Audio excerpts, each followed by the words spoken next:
Cette ville, assise de l'autre côté du fleuve Rouge, au milieu des rizières du delta, c'est Hanoï, la capitale du Tonkin.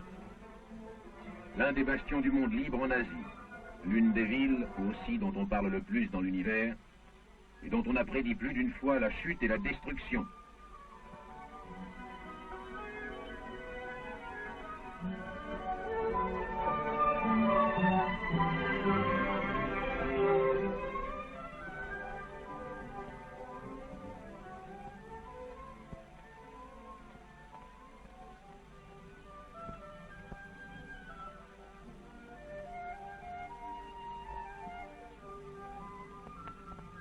Hanoï est toujours debout. Ses habitants vivent en paix. Ses rues et ses avenues sont animées. On y circule librement.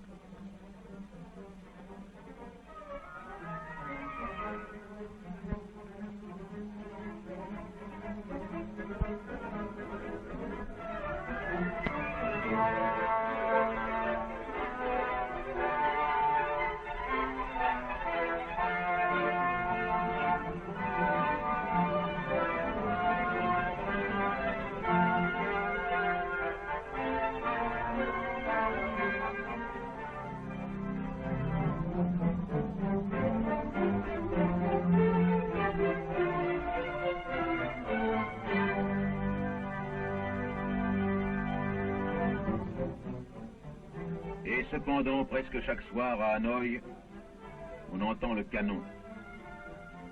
Dans l'Indochine en guerre, la bataille a fait rage au Tonkin et la France mène là, de l'autre côté des Indes, à 13 000 km de Paris, un des plus grands combats de son histoire sur une terre où les hommes respirent mal, sous un climat dur.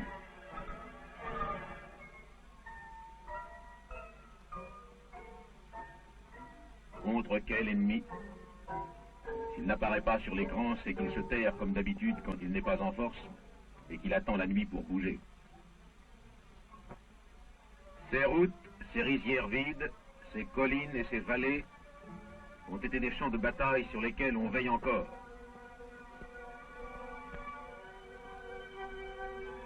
Ces ruines ne sont pas l'œuvre du temps, mais de l'ennemi contre lequel se bat le corps expéditionnaire.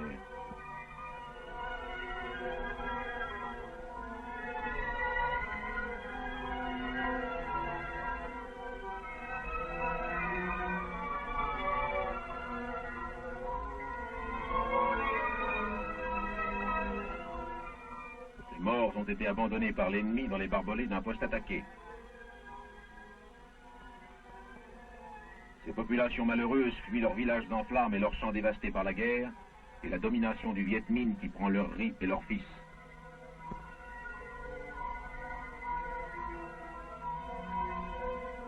L'armée française aussi paie cher cette guerre qu'elle mène pour remplir ses engagements internationaux et pour maintenir l'Union française en défendant l'indépendance nouvelle du Cambodge, du Laos et du Vietnam. Quant aux morts, il ne servirait à rien de les cacher.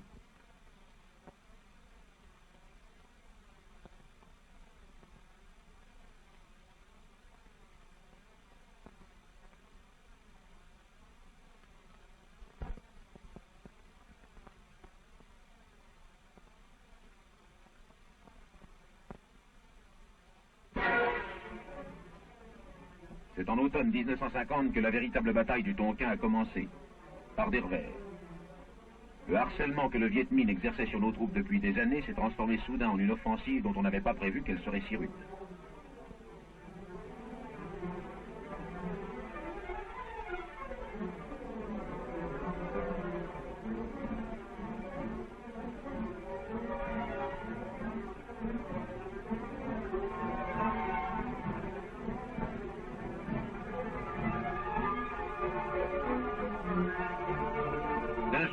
Tout le Tonkin s'est cru perdu, et les défenses qu'on établit en toute hâte ne semblaient plus capables de stopper un ennemi grisé par son succès.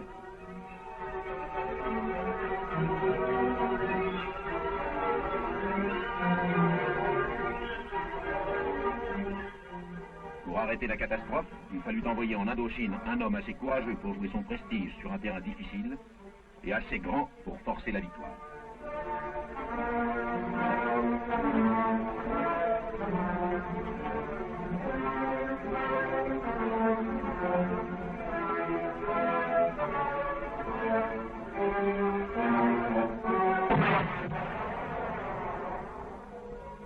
situation était grave, elle devint tragique le 14 janvier 1951 à Vignelles.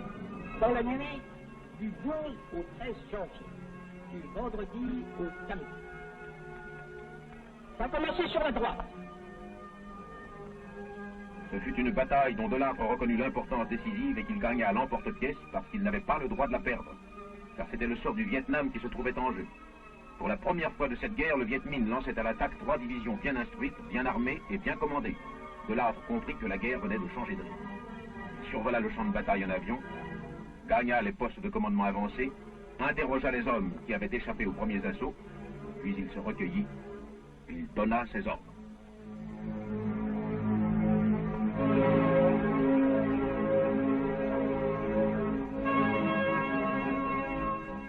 Il manquait d'hommes et il alla les prendre où ils étaient. Il préleva 7 bataillons sur l'ensemble de la Cochinchine et de l'Annam. Et comme il manquait aussi de temps, il réquisitionna tous les avions civils pour jeter en 48 heures des forces neuves devant un ennemi déjà sûr de son succès.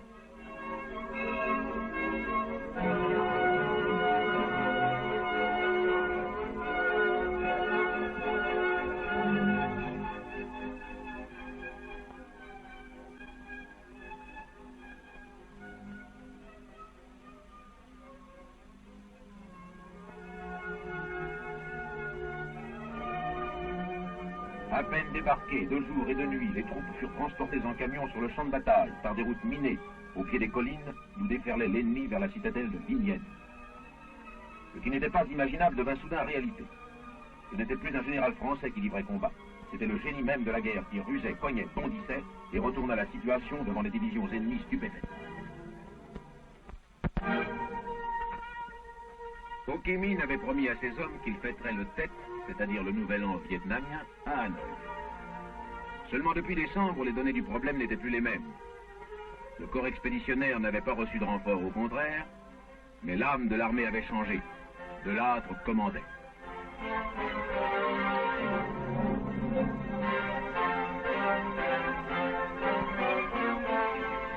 Ses ordres étaient transmis et ils étaient exécutés à tous les échelons avec ardeur.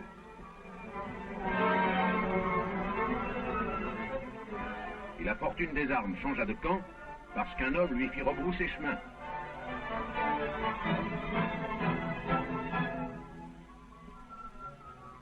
Les seuls soldats du Viet Minh qui passèrent la fête du Tet à Hanoï furent des prisonniers. La guerre s'éloigna des tours de la cathédrale d'Hanoï. Le canon qui avait grondé pendant des semaines se tut.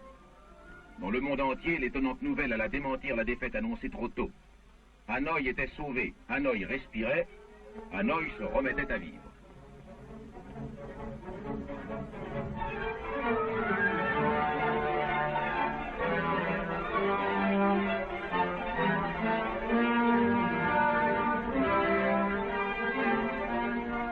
Cinglé par son échec en rase campagne, 3 mois plus tard, le Viet Minh chercha une seconde fois le combat, menant à la fois des attaques frontales massives près des montagnes où il pouvait se réfugier et une action de guérilla sur nos arrières.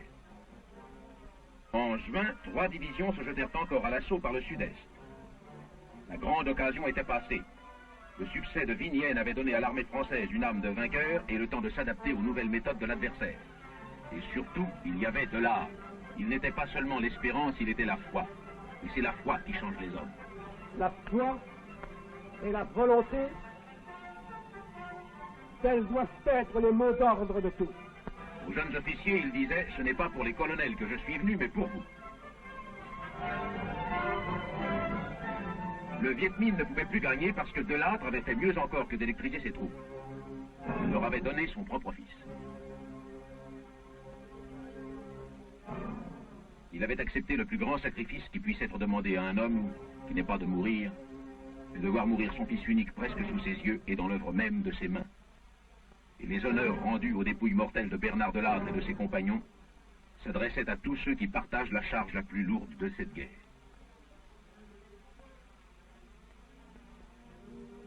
Delattre fit le voyage d'Amérique pour placer la guerre d'Indochine sur le plan international, pour que la France obtienne de ses alliés, par une compréhension meilleure, une coopération accrue. La guerre d'Indochine n'était plus la guerre coloniale d'une puissance européenne refusant de perdre un empire. C'était la guerre dans laquelle la France défendait ses propres frontières aux avant-postes de l'Asie contre un ennemi qui la menaçait déjà en Europe. Et la France défendait en même temps en Indochine une partie vitale du monde libre, exactement comme les Nations Unies en Corée. C'était enfin la guerre du Vietnam pour le Vietnam. L'Amérique fut émue et le matériel débarqua en masse dans les ports indo-chinois.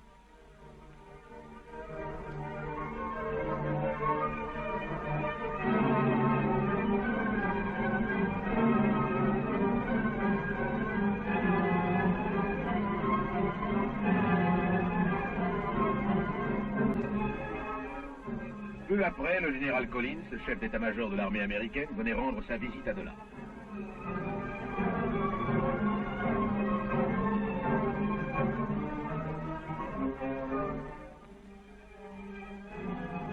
Novembre 1951, la guerre change de face. Le corps expéditionnaire ne se contente plus de briser les offensives ennemies. Il attaque, non pas dans la banlieue d'Hanoï ou pour réduire les infiltrations qui s'étaient produites à l'intérieur du delta, mais à 60 km au sud-ouest, sur un point où personne ne l'attendait. Delattre fonça sur Hoa Binh et s'y installa pour y attirer l'ennemi. Dans une cuvette entourée de collines et de montagnes, les groupes mobiles qu'il fallut ravitailler par avion lorsque la route fut coupée, soutinrent pendant 3 mois les assauts furieux du Viet Minh qui sentait la victoire lui échapper.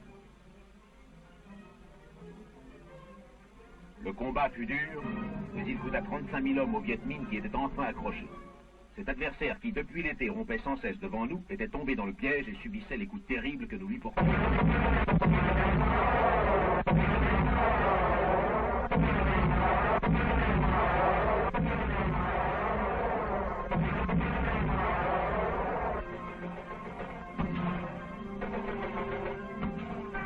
Quand le résultat cherché fut atteint, les groupes mobiles furent retirés sans quart, grâce à une manœuvre hardie qui surprit totalement l'ennemi.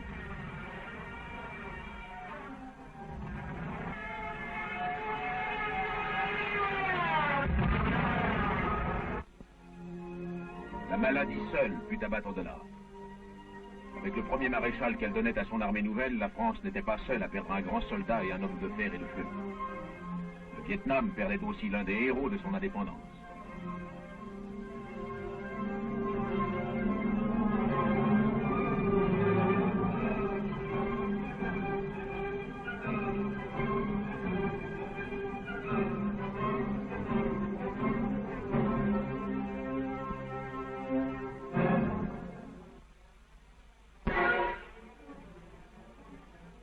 Et maintenant que l'histoire de cette guerre depuis l'automne 1950 est schématiquement fixée, la caméra va essayer de vous montrer en une seule bataille ce qu'a été et ce qu'est encore la bataille du Tonkin, qu'il s'agisse de repousser le Viet Minh ou de le détruire dans les zones où il s'est introduit. Voici déjà que les chars roulent vers leur position de départ et que les troupes vont être transportées par camion et par bateau à travers les rizières et de l'autre côté des fleuves, partout où il faut imposer le combat à un ennemi qui tente de le fuir chaque fois qu'il n'y est pas contraint. Mais alors, il se montre acharné parce qu'il a fanatisé ses troupes et les a convaincus que nous ne faisions pas de prisonniers.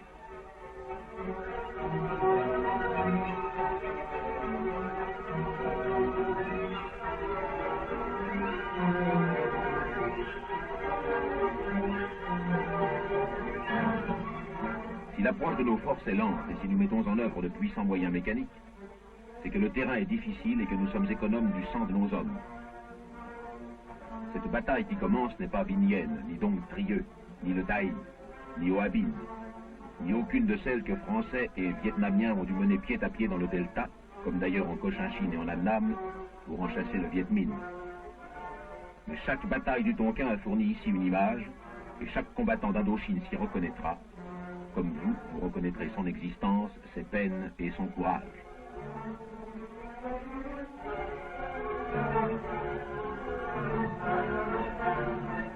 L'avion d'accompagnement va survoler le champ de bataille pour éclairer nos troupes.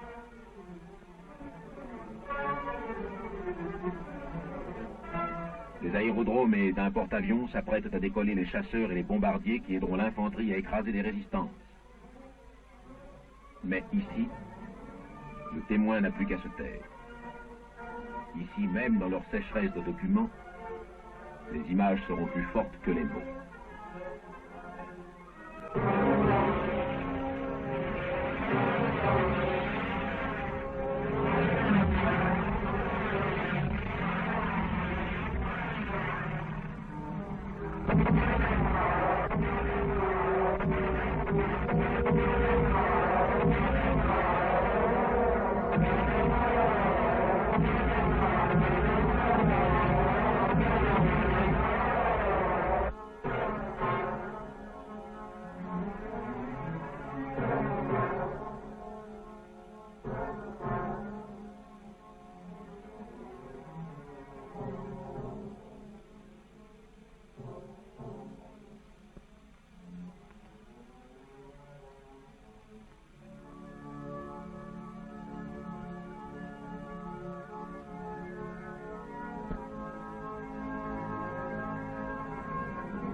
bataille s'éloigne.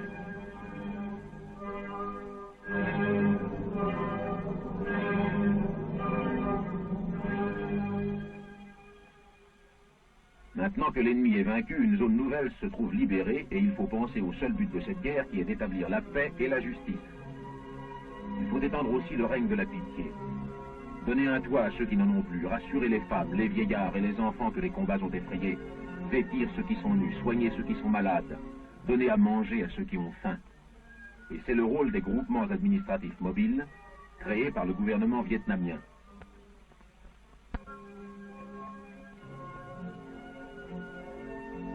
Leur affaire, leur mission, c'est bien le retour de la paix dans les villages et dans les cœurs. De l'autre côté de cette rivière, le Viet Minh garde ses barres.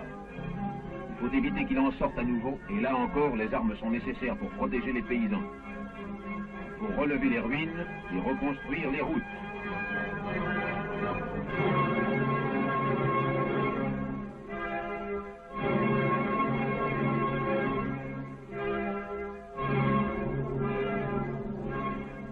Garder la récolte de riz que pour continuer sa guerre, le Viet Minh veut enlever à ceux à qui elle appartient. Car le riz est la vraie monnaie du Viet Minh. Il est pour lui le nerf de la guerre. Pour paralyser l'ennemi, il faut mettre la moisson hors de son atteinte.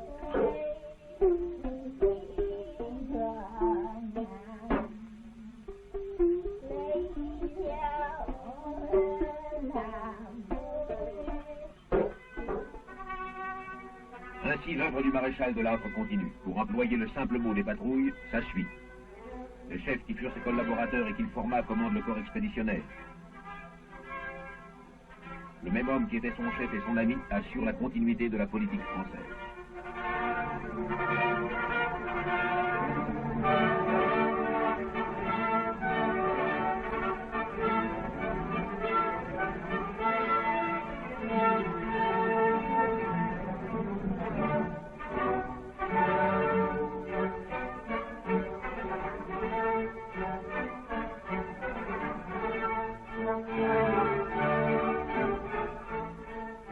Mais surtout monte cette armée nouvelle, cette armée vietnamienne, forte déjà de plus de 100 000 hommes que de Lattre a créé parce qu'il a cru en elle. Elle a mérité cette confiance en prenant chaque jour une part plus grande au combat, et l'élite de la jeunesse vietnamienne répond à l'appel qui lui a été adressé.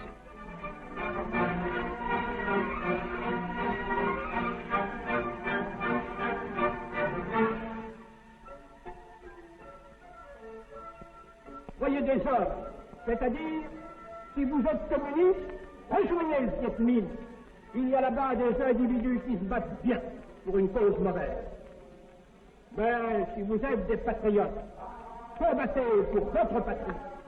Car cette guerre est la vôtre. Elle ne concerne plus la France que dans la limite de ses promesses envers le Vietnam.